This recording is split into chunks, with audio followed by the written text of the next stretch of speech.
백일섭은 80대에 접어들었지만 오히려 젊은 시절보다 더 힘든 시간을 보내고 있습니다. 가족과는 절연을 하고 몸도 성치 않습니다. 특히 아내와 관계에서 이혼보다 더 심각한 상태를 보이고 있는데요. 한때 최고의 인기를 누리며 청와대에서도 초청을 받고 했던 그가 왜 이러한 삶을 살게 된 것일까요? 그 이유와 함께 최근의 상황을 한번 살펴보겠습니다. 일본을 오가며 무역업을 했던 백일섭의 아버지는 이 3개월 동안 집을 비우기 일쑤였고, 이에 어린 백일섭은 마음의 공허를 느꼈습니다. 그 와중에 아버지가 계속해서 재혼하며 새어머니도 2~3명이 있었습니다. 물론 의붓 어머니들로부터는 늘 구박을 받았고, 그렇게 어린 시절 크나큰 아픔을 경험했습니다. 결국 초등학교 3학년 때 아버지와 이혼하고 서울로 올라간 친어머니를 따라 백일섭도 서울에 정착하기 위해 고등학교 1학년을 마치고 상경하게 됩니다. 당시 여수에서 서울은 석탄 기차를 타고 가야 했는데 13시간이 넘는 장거리였습니다. 떠나던 날 고향을 정말로 떠나는구나 하며 기차에서 2시간을 내리울었습니다. 하지만 당시 어머니 역시 서울에서 재혼을 한 상태였는데요. 그렇게 백일섭은 여수에선 다른 어머니에 대한 상처, 서울에서는 다른 아버지에 대한 상처를 받으며 유년 시절을 보내게 됩니다. 그의 서울 생활도 순탄치만은 않았습니다. 당시 학교에서 힘 약한 친구들을 괴롭히는 이들이 많았다고 하는데요. 전학 첫날 한 친구가 학교를 잘 아냐고 물어봤고, 잘 모른다고 하니 험한 데니까 조심해야 한다고 충고를 해줬습니다.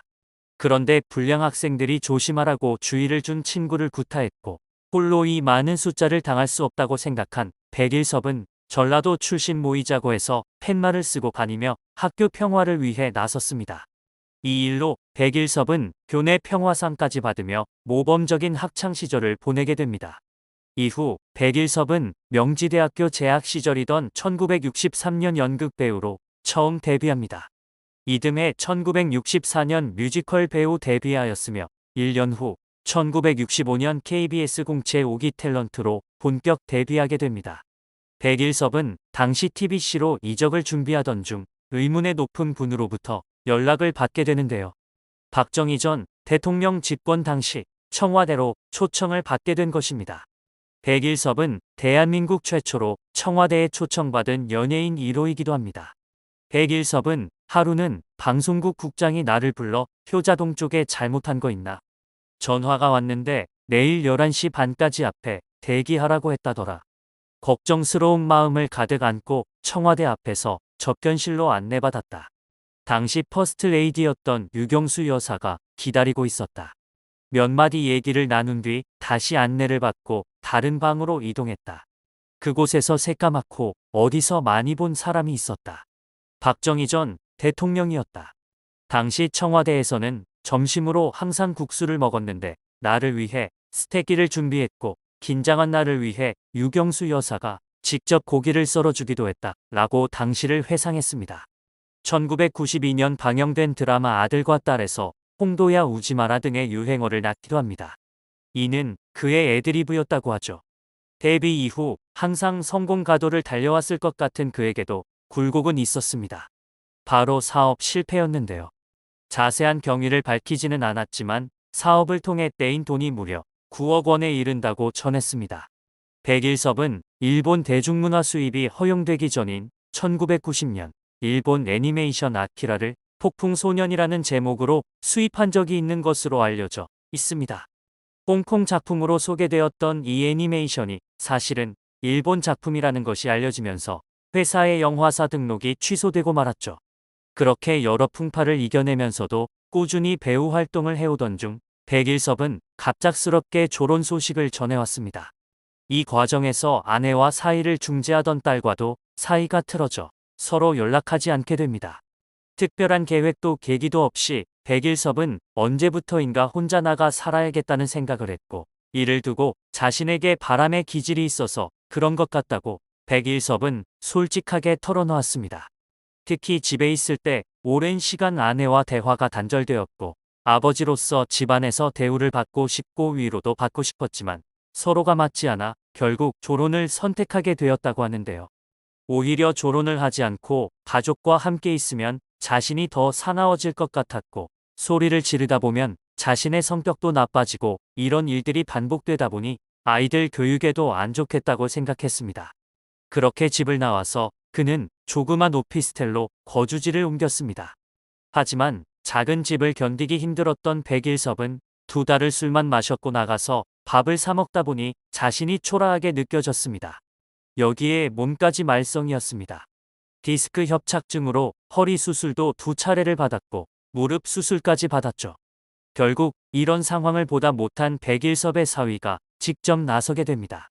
딸과는 7년 동안 연락이 끊겼지만 사위로부터는 계속 연락이 왔고 2023년부터는 다시 소통을 하게 되었다고 하는데요. 백일섭은 사위와 만나 가족 관계에 대한 이야기를 나눴습니다.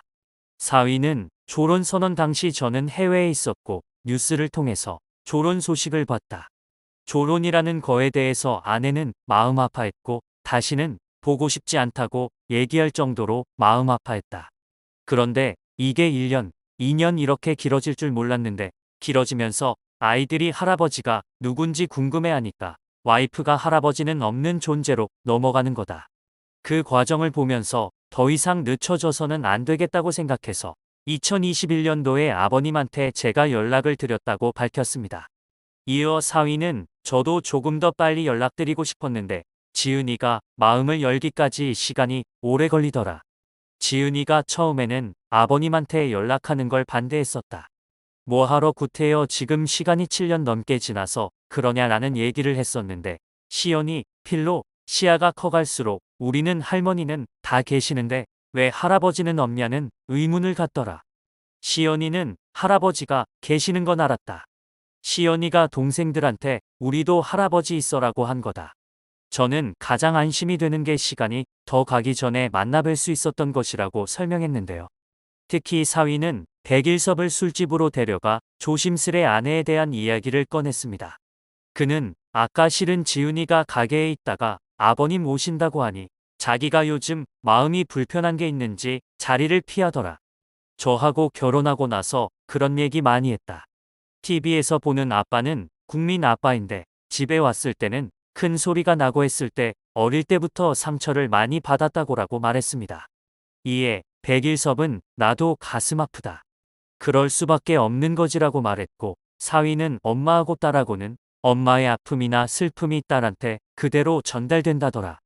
그래서 어릴 때부터 그런 게 상처였다고 하더라라고 대변했습니다. 백일섭은 다 내 탓인데 집에 가면 화가 나니까 대화가 안 통하니까 방법이 없는 거다. 일찌감치 집을 나오고 싶어서 맨날 나간다 했다. 난 철이 덜 들었는지 깊이 생각을 잘 안 한다.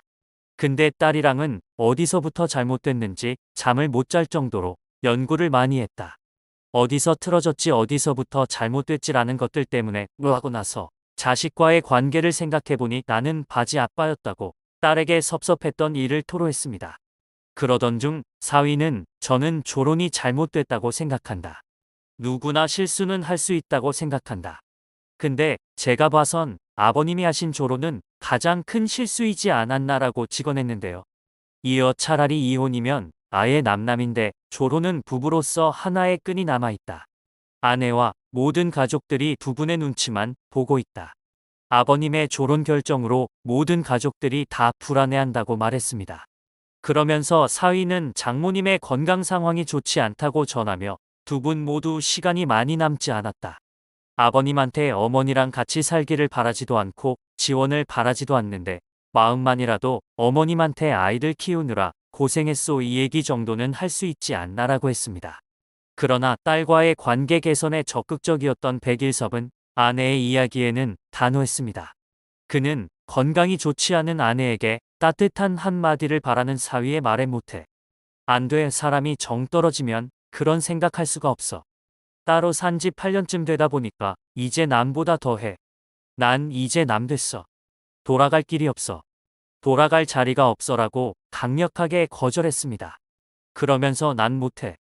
결혼해서 40년 지나 50년 가까이 되는데 40년 같이 산 것보다 8년 혼자 산 게 제일 편했다. 체중도 정상으로 돌아왔고 병 수치도 정상으로 돌아왔다고 이미 아내에게 다친 마음을 전했습니다. 조론이라는 틀 안에 법적인 관계는 이어지고 있었지만 실상 들여다본 백일섭의 마음은 아내에 대해 상당히 좋지 않은 감정을 갖고 있었던 것인데요. 애 엄마하고 결부만 시키지 말라고 말한 백일섭은 내 탓이다. 나도 다른 어머니한테 자랐고 다른 아버지 밑에서 살았다. 그래서 내 자식들은 전처를 밟게 하지 말자 해서 참고 살았다. 나는 조론하고 이 나이 들어서 제일 편한 마음으로 살고 있다고 했습니다. 이후 백일섭은 손주들이 할머니, 할아버지의 관계가 좋지 않다는 걸 알고 있고 굉장히 눈치를 본다고 말하는 사위의 말에 조금 누그러진 듯 했는데요. 딸과도 회복하고 싶은 마음이 물씬 느껴졌습니다. 그는 지은이한테 엄마를 떠나서 아빠하고 얘기할 용기가 없냐고 다시 물어보라. 또 모르지 딸하고 나하고 관계가 조금 풀어져서 부녀 사이가 더 좋아질 수도 있는 부분도 있고 애 엄마하고의 관계는 지은이 말을 들을 수도 있고라며 뭐 꼭 그런다는 건 아닌데 그때 가서라며 여지를 뒀습니다. 이후 백일섭은 엄청 용기를 내서 대화 이끌었지 않냐. 대화하셨을 때 솔직한 심정 어땠냐라는 질문에 처음엔 진짜 귀싸대기 때리려고 했다. 듣고 나니까 딸하고 관계 개선도 바라고 있었고 나도 딸 실은 아빠가 어딨냐라고 답했는데요. 가족 간의 관계 회복은 한쪽이 마음을 닫으면 절대로 풀어나갈 수 없는 것 같습니다. 시간이 더 늦어 후회하지 않도록 하루라도 빨리 가족과 관계를 풀어 따뜻한 노후를 보내길 바라겠습니다.